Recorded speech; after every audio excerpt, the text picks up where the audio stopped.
Alors je reçois aujourd'hui Abel Boy, président de l'association Tous Uniques, Tous Unis. Bonjour cher Abel. Bonsoir. Comment ça va? Très bien, toujours un plaisir d'être là. De même de vous avoir, ça me fait très plaisir aussi. Tous Unis, Tous Uniques, deux, trois petits mots dessus. Voilà, c'est une association qui a 8 ans, qui travaille sur les questions qui concernent la jeunesse, les violences faites aux femmes et aux enfants et la situation du handicap. Et vu le sujet de l'émission, on va être en plein dedans. Bon, franchement, quand j'ai vu ce reportage, cher Abel, je me suis dit, putain, quand même, on vit dans une drôle d'époque, un drôle de pays, quoi. Bien sûr, on vit dans un drôle de pays avec une réalité parallèle. Et on voit qu'il y a cette réalité parallèle avec des complicités. Et c'est bien pour cela que cette réalité perdure. Parce que s'il n'y avait pas de complicité à un certain niveau de la société, je pense qu'on aurait été beaucoup plus efficace dans le combat. Je donnais l'exemple d'un exemple qui s'était passé entre Compiègne et Senlis. Dans ce réseau, on a découvert qu'il y avait 2 élus, dont un élu très important des Hauts-de-France. Et je pense que le nom va bientôt sortir parce que sur le terrain, les gens en ont marre. Donc je pense que pour que la parole se libère, il faut le courage d'un cas iconique qui va être transféré aux autres victimes. Mais c'est très difficile d'affronter un système. Évidemment que c'est culturel, évidemment que ça fait même partie de pratiques au sein de certaines officines. Et lorsque les gens, aussi, il faut se mettre à la place des victimes. Je discute avec beaucoup de victimes d'inceste ou de victimes de pédocriminalité. C'est extrêmement difficile. Parce qu'il faut se rappeler les souvenirs, il faut quelque part se déshabiller à nouveau sur le plan psychologique, parce que l'enfant qui est victime de pédocriminalité, il faut expliquer comment ça se passe psychologiquement. Ça le déstabilise complètement par rapport à son approche de la sexualité.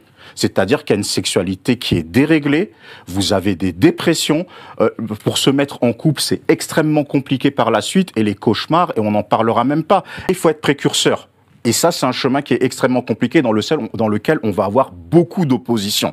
Et les pressions, on les a sur le terrain. Quand je parle de cet élu dans l'Oise, qui est très important, un élu des Hauts-de-France quand même, qui participe à des tournois de jeux de cartes pour avoir le droit de coucher avec un enfant handicapé, avec la bénédiction des parents qui prennent de l'argent derrière. Et tout le monde le sait sur le terrain dans la zone, mais personne n'ose en parler.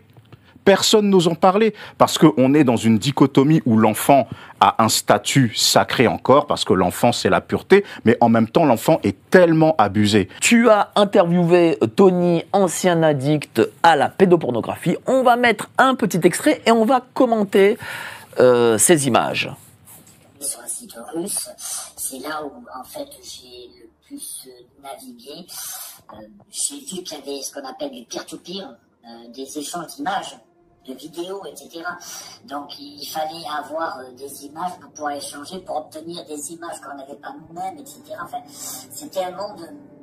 On avait des liens sociaux, entre guillemets, des liens sociaux particuliers. Voilà. Qu'est-ce que tu en penses, Abel, du fait que, voilà, on a donné la parole à un pédophile, quoi? Alors, comme a dit Sarah, il faut faire la différence entre le pédocriminel qui est passé à l'acte et le pédophile abstinent, c'est-à-dire il a des pulsions, il consomme de la pédopornographie, mais si ça se trouve, il ne passera jamais à l'acte de sa vie. Et ce qui se passe, c'est que les réseaux se sont structurés pendant la crise sanitaire. C'est-à-dire que le pédophile, qu'il soit abstinent ou pédocriminel, qui était de son côté, il est rentré en contact avec plusieurs. Il y a eu une explosion de boucles Telegram, il y a eu une explosion de boucles sur le dark web, parce que ce qu'on oublie sur le dark web, c'est qu'il n'y a pas que des contenus gore, il y a des réseaux sociaux internes au dark web aussi. Donc ils se sont retrouvés, ils se sont fortifiés, ils se sont partagés en masse les contenus, en se donnant rendez-vous à la sortie du Covid. Quand vous prenez le cas Skwarnek, enfin le médecin là, oui, docteur Skwarnek, voilà exactement, vous voyez que dans ses carnets, qu'est-ce qu'il faisait? Il faisait des dédicaces à tous les pédophiles persécutés qui goûtaient au plaisir d'avoir des relations sexuelles avec des enfants. Mais lui, il était isolé. Faut imaginer qu'il y en a plein des comme lui qui se sont retrouvés sur les réseaux sociaux et maintenant c'est moins diffus et vous avez même des boucles où vous avez plusieurs centaines de personnes. On ne se rend pas compte et ces boucles sont très bien organisées. Vous savez, c'est exactement comme quand vous regardez un match de foot en streaming. Vous avez des boucles Telegram, on va vous dire tiens, il y a PSG Marseille. Pendant le match, vous avez une notification, la boucle a été détectée. Il redonne un autre lien, la boucle est dissoute tout de suite et les gens se retrouvent ensuite.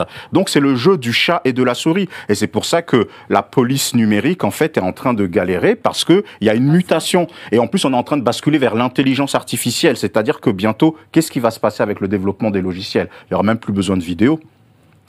Mon Dieu. Il ordonne quoi? Vous ordonnez et le logiciel vous crée des scènes. Déjà aujourd'hui, on voit, aujourd'hui il y a une prolifération de pubs où vous pouvez avoir votre petite amie. Vous pouvez lui faire avoir des grosses formes, la faire être blonde, brune, tout ça. Elle a une banque de données de parole et vous commencez à parler avec. Ça commence à se développer et c'est des pubs même qui sont mises sur Instagram. Il n'y a même pas besoin d'aller sur le dark web. Sur Instagram, sur Snapchat ou autre. Imaginez les réseaux de pédocriminels dedans. On n'a même pas fini de gérer la dangerosité des réseaux sociaux qu'on est en train de basculer vers une intelligence artificielle qui va créer encore plus de scissions. D'où viennent ces pulsions?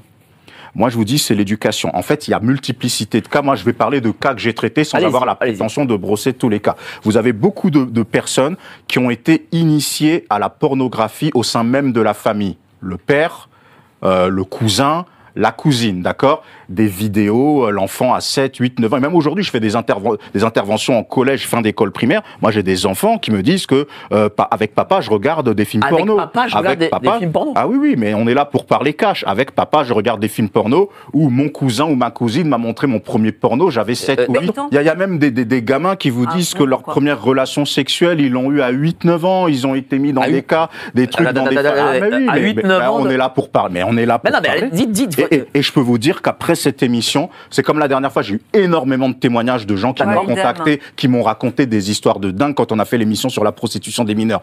Je vous ferai transmettre par Sarah le nombre de témoignages que je vais avoir. Entre ce soir et demain, je vous dis que ça va pleuvoir. Il y a eu un rapport avec la sexualité qui est perverti. C'est-à-dire que vous avez des enfants qui découvrent le plaisir sexuel dans un cadre totalement désorganisé, sans compter les incestes. Non, mais il y a des histoires de dingue. Donc vous imaginez bien que c'est difficile de raconter tout cela. C'est pour ça aussi qu'il y a cette omerta, parce que les gens vivent de ces histoires, mais vous tombez des nues.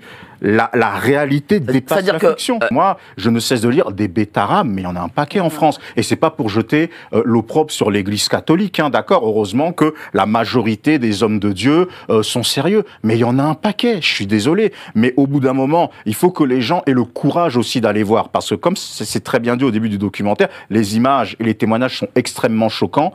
Et je peux vous dire qu'une ancienne victime, voir ce type de documentaire, ça peut la bloquer psychologiquement, je vous le dis. Donc vous imaginez que lorsque vous avez été violé par votre père, par votre mère, il y a quand même la déconstruction du parent qui est censé vous protéger, réaffronter ça. Quand vous êtes une jeune fille et que après, malheureusement, à l'adolescence, vous devenez, entre guillemets, une fille facile parce que vous en voulez à tous les hommes, mais en même temps, comme il y a cette dichotomie psychologique, vous avez besoin de retrouver la protection paternelle et que vous vous mettez à aller avec n'importe qui, et c'est qu'après, en grandissant, en devenant un peu plus mûr, que vous vous dites que, attention, c'est comme quand on parle des réseaux de prostitution.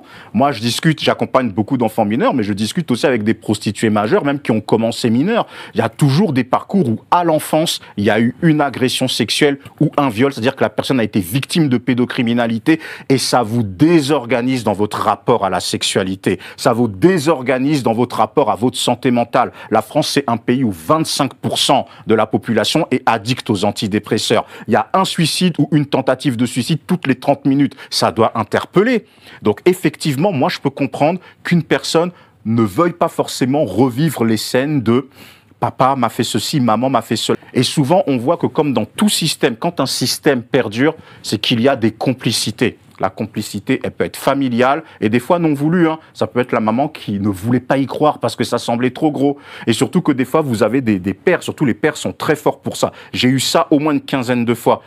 Oui, mais c'est vrai que je faisais ça, mais l'enfant venait de lui-même. Ah bon? Mais quand l'enfant, il sait qu'il est pris au piège, que quand la dame sera partie, qui va l'appeler, c'est soit tu viens, soit je te tabasse. Et quand le père menace la fille, si tu tombes enceinte, je vais faire croire que t'as couché avec un gars dehors et je vais te tabasser devant tout le monde pour retourner le truc. Bah oui, ben l'enfant, que ce soit petit garçon ou petite fille, eh ben il y va en pleurant, en étant détruit.